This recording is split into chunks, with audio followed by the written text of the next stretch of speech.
झोपव तिला, झोपव. हा बाळा, झोपव. आता आपण यांना इथं एकटीला सोडू. थोडाच वेळात ही झोपून जाईल. या आता.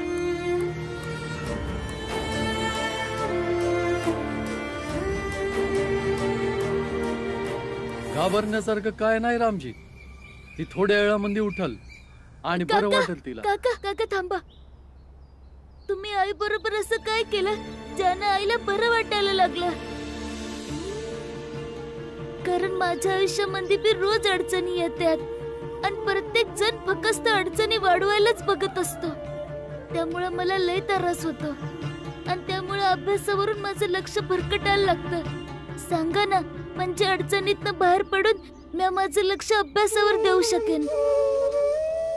कारण मला माहित आहे अभ्यासाच्या माध्यमातूनच आपण समाजाला बदलू शकतो. सांगा ना, म्हणजे मी माझ्या समजा अडथळ्यांना पार करून माझं शिक्षण पूर्ण करू शकेन.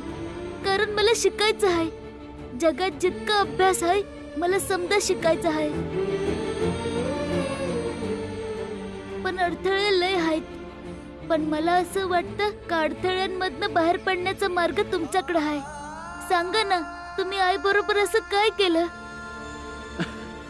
बाळा, अरे मी तुझ्या आई बरोबर काय बी नाही केलं. फक्त तिला एकाग्र चित्त केलं. आणि जेव्हा मन एकाग्र होऊन एखाद्या बिंदूवर केंद्रित होतं ना, तेव्हा मेंदूतले बाकीचे बिंदू संथ पडू लागतात. त्यांच्या संवेदना संथ आणि हलक्या होऊ लागतात. आणि आपण आपली समधी ऊर्जा तिकडे एकत्र करतो जिथं आपण आपल्या मनाला केंद्रित करतो. म्हणूनच तुझ्या आईच्या त्रासाची संवेदना संपून गेली आणि ती झोपून गेली. कारण मी तिला शून्यात घेऊन गेलो. शरीर शिथिल, मन शिथिल, समधी बंधन शिथिल.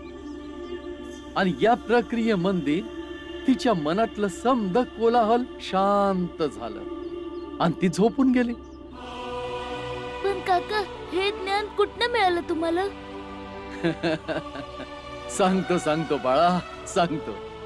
बाळा, 1857 मध्ये मी इंग्रजी सैन्याचा शिपाई होतो आणि एका युद्धात घायल होऊन एका शेतात पडलो होतो. आणि माझी पलटण मला सोडून निघून गेली. तेव्हा कुठून तरी तिथं एक बौद्ध भिक्षुक आला आणि तेव्हा त्यानं माझ्यावर शस्त्रक्रिया केली. आणि त्या वेळेला जेव्हा मला लय त्रास व्हायचा तेव्हा त्यांनी मला अशा प्रकारे त्रासातून मुक्ती दिली आणि माझा इलाज करून मला बरं केलं. भीमराव, सगळ्यात मौल्यवान गोष्ट आहे ती एकाग्रता. तू एक विद्यार्थी आहेस आणि विद्यार्थ्यासाठी एकाग्रता तेवढीच गरजेची आहे जसं पावसासाठी पाणी. मला या गोष्टीचा आनंद आहे की या कोलाहलात पण तू तुझ्या अभ्यासासाठी चिंतित आहेस आणि त्या पूर्ण करण्याचे प्रयत्न देखील करतोयस. विद्यार्थ्याची अशी लक्षणं त्याला उच्च पदावर घेऊन जातात. संस्कृतात एक श्लोक आहे, काक चेष्टा बको ध्यानम स्वान निद्रा तथैव च अल्पाहारी गृहत्यागी विद्यार्थी पंचलक्षणम.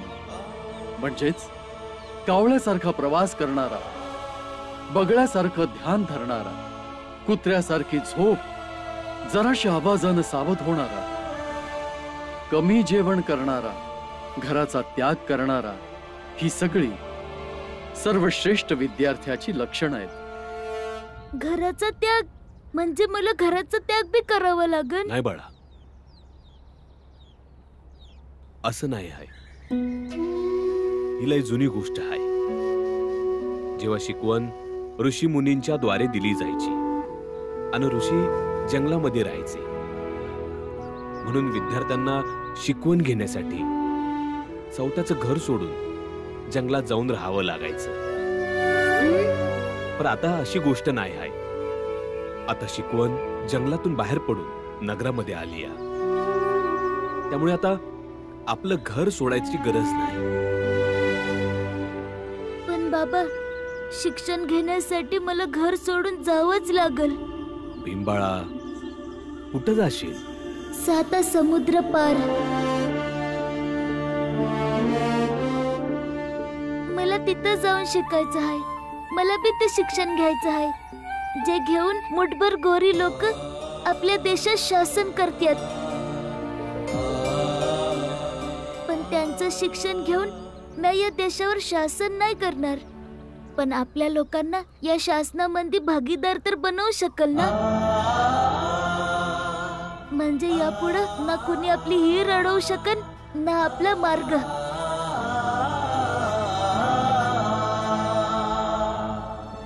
पण गुरुजी, तिथं जाण्याआधी मला तुमच्याकडनं संस्कृत शिकायचं आहे. तुम्ही मला शिकवाल? बरं, मला हे सांग, संस्कृत शिकल्यानंतर काय करशील? जो श्लोक आता तुम्ही सांगितलं तसे अजून श्लोक शोधून काढन म्या, जे लोकांनी प्रेरणा देतील. आणि ते पुस्तक बी वाचेन, जे वाचून सर्वज्ञ महाराजांसारखे लोक समाजात द्वेष पसरवतात, समाजाची वाटणी करतात. जर युद्ध जिंकायचं असेल तर शत्रूच्या हत्याराबद्दल माहित असलं पाहिजे. आणि सर्वज्ञ महाराजांसारख्यांचं मुख्य हत्यार त्यांची पुस्तकं असतात.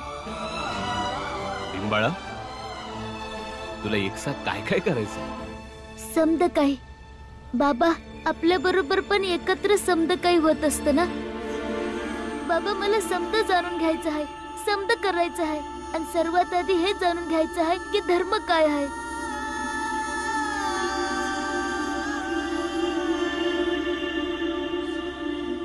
ये इथं, सांगतो तुला. बस. भीमबाळा, धर्म 2 प्रकारचे असतात. एक धर्म तो जो जीवनाला चालायला शिकवतो, आणि दुसरा धर्म तो ज्याला काही स्वार्थी लोक आपलं चाबूक बनवून घेतात अन लोकांनी त्यानंच घाबरून आपल्या मनाप्रमाणे चालवतात. आणि धर्माच्या नावावर स्वतःच्या नुसार कायदा आणि नियम बनवून घेतात, ज्यानं ते लोकांमध्ये स्पृश्य किंवा अस्पृश्य जात वेगळी करून आपला स्वतःचा स्वार्थ सिद्ध करतात. पण हे समद त्या देवाच्या नावाखाली करतात. त्यामुळे लोक भीतीनं हे समद करत राहतील, जे जे त्यांना हवंय. आणि लोक या दोघांपैकी ज्या धर्माला मानतात, बस मग ते तसेच बनतात. म्हणजे ते भिंत बनवणारे लोक दुसऱ्या प्रकारचे लोक आहेत.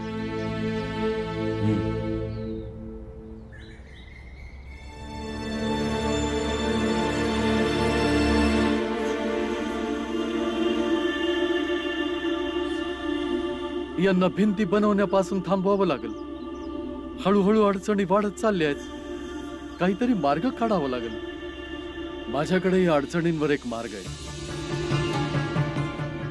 पण मला हे कळत नाहीये की हे होईल कसं. काय जी प्रशासन व्यवस्था स्वतःच्या इच्छेने आपल्या बरोबर येऊ शकली नाही, ती नाईलाजाने आपल्याकडे आली तर आपलं काम होऊ शकतं. पण हे समज कसं होणार तेच तर कळत नाहीये. काहीच पर्याय सुचत नाहीये. प्रशासनाचे लोक स्पृश्यांच्या विरोधात उभे राहणार नाही. गुरुजी, एक मार्ग आहे. काय? मी फौजेमध्ये होतो, त्यामुळे मला अंदाज आहे की ते लोक आपल्या गावापर्यंत कसे काय येतील. कसे? त्यासाठी आपल्या समद्या जातीच्या लोकांना एकत्र यावं लागेल. ठीक आहे, मी लोकांना एकत्र करतो. मी पण भीमरावला घेऊन तिकडेच येतो. गुरुजी, राहू द्या. त्यानं काहीतरी बघितलं असेल, काहीतरी समजण्याचा प्रयत्न करत असेल. हेच समजा त्याला गोंधळात बी टाकल आणि बाहेर बी काढल. होऊ दे गोंधळ त्याच्या मनामध्ये. चला गुरुजी, आपण आपलं काम करूया. या. वय वय बांध बांध बांध वर बांध. वय वय करतोय. बघून घे डोळे फाडून बघून घे, कारण जेव्हा ही भिंत उंच होईल ना तेव्हा काय बी नाही दिसणार. पण या उंच भिंतींनी तुम्हाला काय मिळणार आहे? फक्त फायदा एवढाच होईल की आम्ही समध्या अस्पृश्यांना एकत्र कैद करणार. कैद. पण ही कैद तर आम्हासने मिळेल, तुम्हासने काय मिळेल? काय आहे ना भावांनो, जो भीमराव आपल्याला त्याच्या शब्दांमध्ये गुंडाळेल याला महाराजांचे शब्द समजतात. जा महाराजांना विचार. जा जा जा निघित ना. चल जा. चला पटापट काम करा. केतन हे लवकर लवकर. वय वय.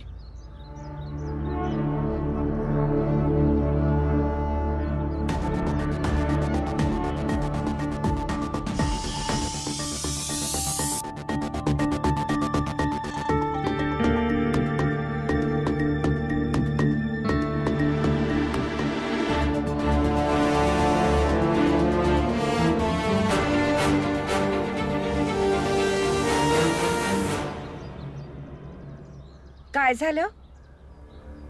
महाराज हे कोणतं पुस्तक वाचतायत? पुस्तक नव्हे, ग्रंथ आहे तो. मग त्यामध्ये काय लिहिलेलं आहे? ते तर नाही माहित. मग हे तरी सांगा की ते लिहिलंय कोणी? मला नाही माहित. महाराजांनी विचारून सांगा की.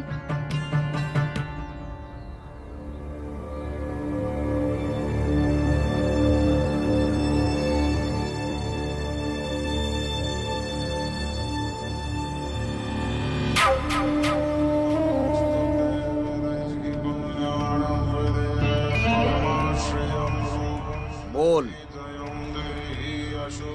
आता का आला आहेस इथे? महाराज, जे पुस्तक तुम्ही वाचताय ते कोणी लिहिलेलं आहे? मूर्ख, अधम, कुणी लिहिलं आहे यापेक्षा हे जाणून घेणं खूप महत्वाचं आहे की यामध्ये काय लिहिलं आहे. यामध्ये लिहिले गेलेल्या एका एका शब्दाचं पालन करणं म्हणजे जीवन आहे. या निसर्गामध्ये प्रत्येक कणाची आपली जागा ठरलेली आहे. आपल्या व्यक्तीमध्ये जीवन व्यतीत करण्यामध्येच मोक्ष आहे.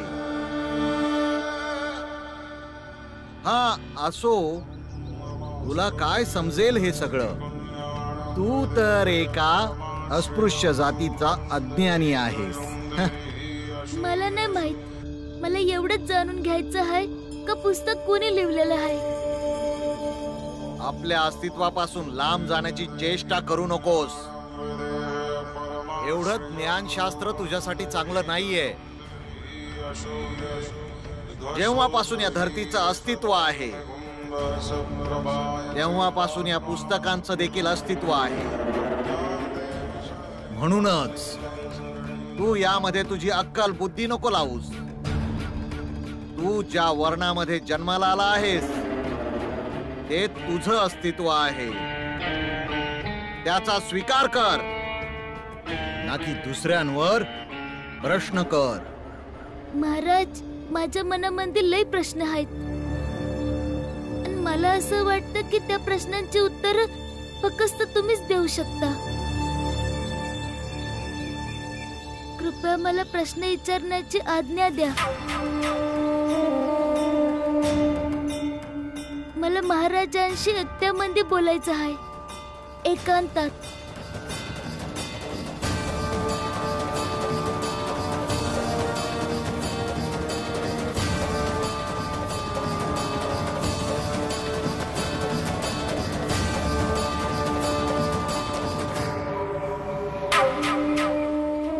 बोल, काय विचारायचं आहे? मोठ्या विनम्रतेने बोलायचं आहे महाराज. का मी काय बी असलो, पण हे तुम्ही नाही ठरवायचं. ना तुमचं कोणतं पुस्तक ठरवल, अन्ना तुमचं प्रवचन, अन्ना तुमचा समाज ठरवेल. मग कोण ठरवेल? आम्ही ठरवू. आज ठरवू, उद्या ठरवू किंवा वर्षानंतर ठरवू, पण ठरवणार तर आम्हीच. कारण सौताला समजणं आणि त्यानुसार सौताला ठरवणं आम्ही शिकतोच आहे. कदाचित तोपर्यंत आपलं अस्तित्व असेल किंवा नसेल बी, पण आमचा बदल घडत राहील. आणि या बदलामध्ये ही पुस्तकं बी बदलत राहतील.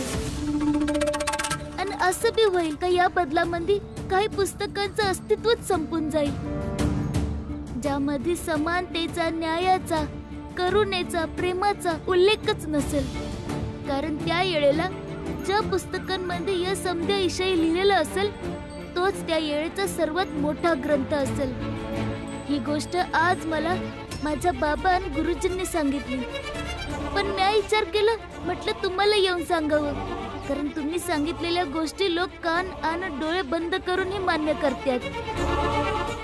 आणि हे सगळ्यात जास्त तुम्हाला समजायला हवी. लहान आहेस, निर्बुद्ध आहेस. निर्बुद्ध असतो तर त्या दोन्ही मुलींना हितनं जायला सांगितलं नसतं. कारण त्या दोघींसमोर मी काय बोललो असतो तर तुम्हासनं वाटलं असतं का मी तुमचा अपमान करतोय. आणि हिथं मी तुमचा अपमान करायला नाही आलो. आत्मा आणि परमात्म्याला ज्यांनी एक केलं आहे त्यांच्यासाठी कसला मान, कसला सन्मान, कसला अपमान. परंतु तुला नाही समजणार. आत्मा परमात्मा यांना जर समजायचं तर एक संकल्प घ्यावा लागेल. आपल्या शरीराला आणि मनाला एकाग्र करून एका गहिऱ्या चिंतनामध्ये बुडावं लागतं.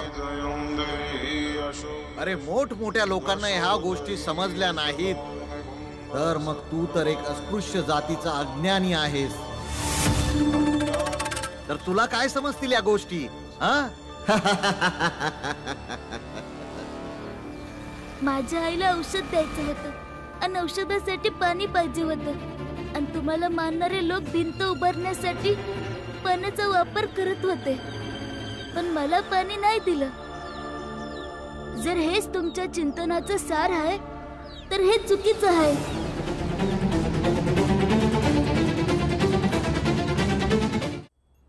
संन्यासी आहे मी, मला राग नाही येत.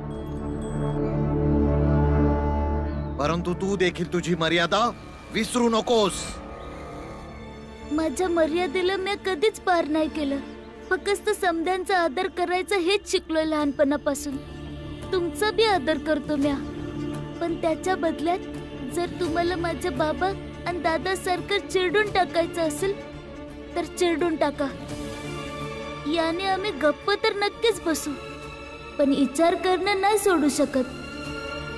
आणि विचार करणारा व्यक्ती स्वतःच्या विचारांवर चालतो आणि त्याला वास्तवात बदलताना बघतो बी. आणि असं आमच्या बरोबर कधी ना कधी नक्की होईल. विचारच करत राहशील, होणार काहीच नाही. काहीच नाही बदलणार. आम्ही असेच राहू. आमची पुस्तकं अशीच राहतील, शिकवण देत राहतील येणाऱ्या पिढ्यांना की आमच्या सारख्यांना कसं राहायचं आहे